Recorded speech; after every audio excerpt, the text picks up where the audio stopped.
Okay, today I wanted to show off something I have been wanting to do for a little while. I started a project back in summer of 2016 in Unreal Engine but couldn't quite get it working.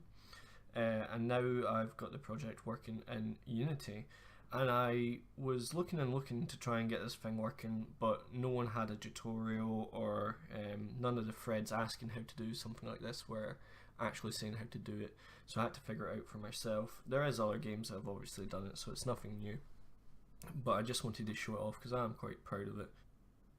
So first off, I'll show you what I've actually done, and afterwards I'll show you how I made it.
Okay, so now let's see how I did that.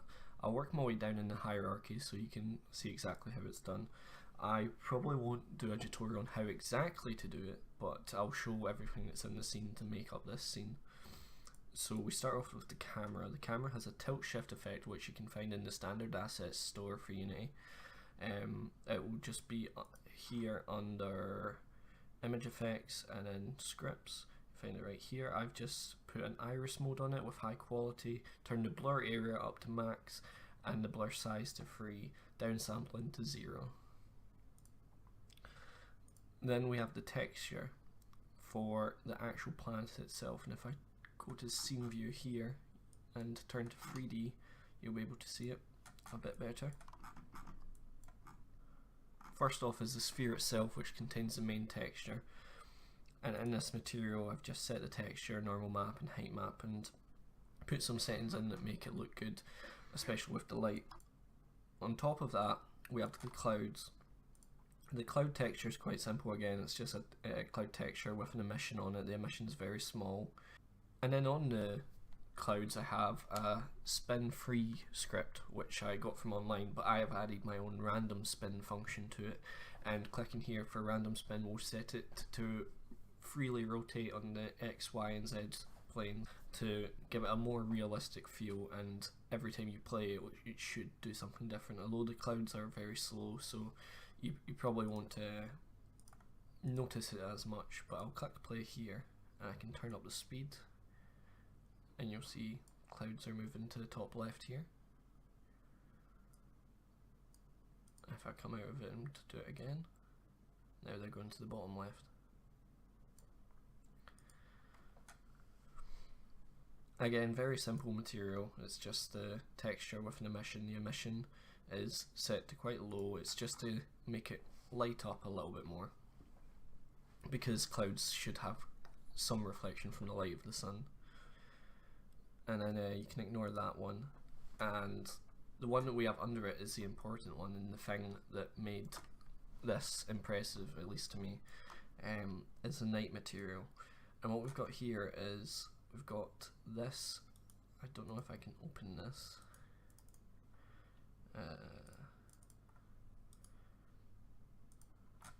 we have this texture in the main slot, and then we've got the appropriate settings to make it look nice, and then underneath we've got the detail in the second map is set to this night texture, which I'll show you here.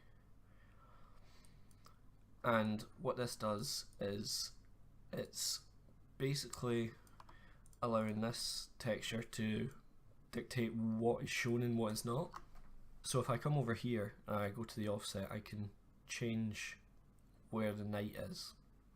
I've set it up so the night is on this side, and this side is covered by the white that you can see in the texture, and that side is pointing towards the sun, which I've got placed over in that direction.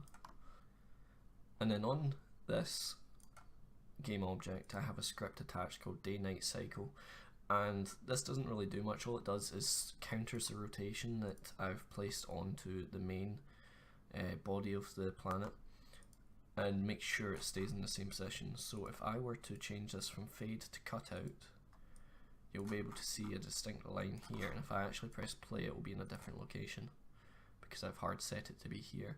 So this will make sure that this rotation stays here no matter the rotation of the planet.